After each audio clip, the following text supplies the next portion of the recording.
Hello, and welcome to MakerSpace in Action, where we show you some real-life MakerSpace projects and demonstrate the equipment in action. This month, we're going to make silhouettes on the Cricut, and we'll also use the studio and Simco a bit to prepare our images.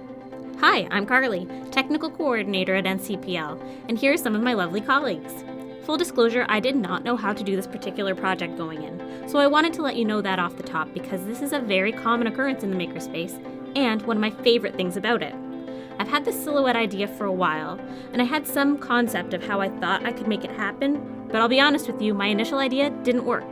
With the help of my library colleagues, some trusted sources on the internet, and quite a bit of trial and error, I learned a lot and ended up with the final product I had envisioned. This is how we did it. First, we went to the film studio to take photos of the subjects in profile. My hope was that with a high enough contrast image, we could upload a photo to the Cricut and it would pick the subject out from the background. Taking this photo was the first tricky part. I used what I had seen in popular culture of silhouette portrait drawing and what I remembered from my youth, and figured that with the lighting just right and my subject close enough to the screen for a sharp image, I could use a screen or scrim to create a shadow like a shadow puppet and photograph it. That did not work. After a couple failed attempts and some research online, I found some methods for filming people in silhouette that looked like they would work and decided to apply one such method to photography.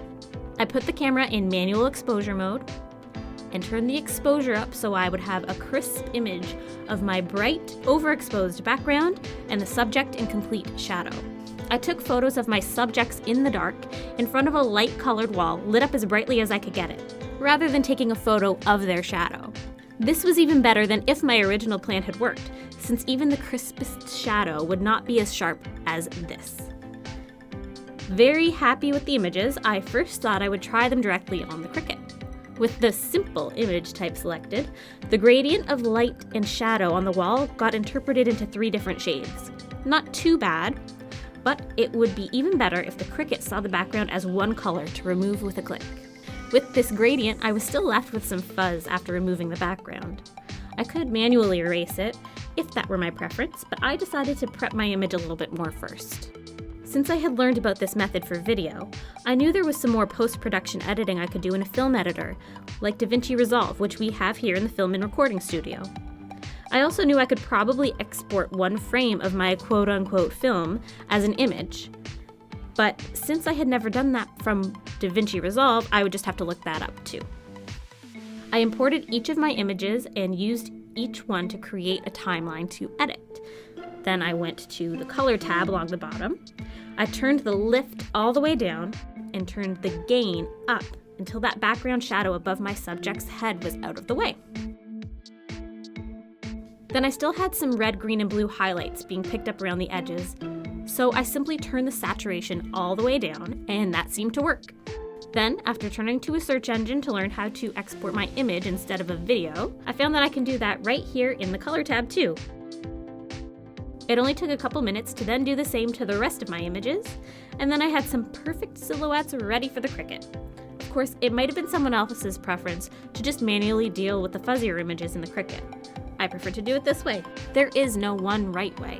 With any project, there may be countless ways to get there. Now, I brought my new images into Cricut. Uploading the image went much more smoothly, removing the complete background plus any other bits of the lighting setup and whatnot that were in the background, each with a simple click. One more step, I decided to give my silhouettes a more natural finish like the traditional ones I'd seen by popping an oval in and cutting the straight edge at the bottom off for a sort of shoulder or collar shaped curve instead. Then it's just a matter of choosing my material, sticking it on the mat, and watching the Cricut cut it out. I'm pretty pleased with how they turned out. I'm still more impressed with the hand-cut portraits that silhouette artists can do by sight with just a pair of small sharp scissors and a sheet of card. They are true artists. But in the absence of those skills, I was able to create the realistic-looking silhouettes I had had in mind for years, and I could not be more pleased with them. They would make great valentines coming up in just a few weeks, or wall art, cameo jewelry, vinyl sticker for a bedroom door or journal cover, or an element in a logo design. Gosh, the possibilities, as ever, are endless. I encourage you to try it out yourself, and even more so, I urge you to try whatever project you have in mind. even if you haven't figured out quite how yet.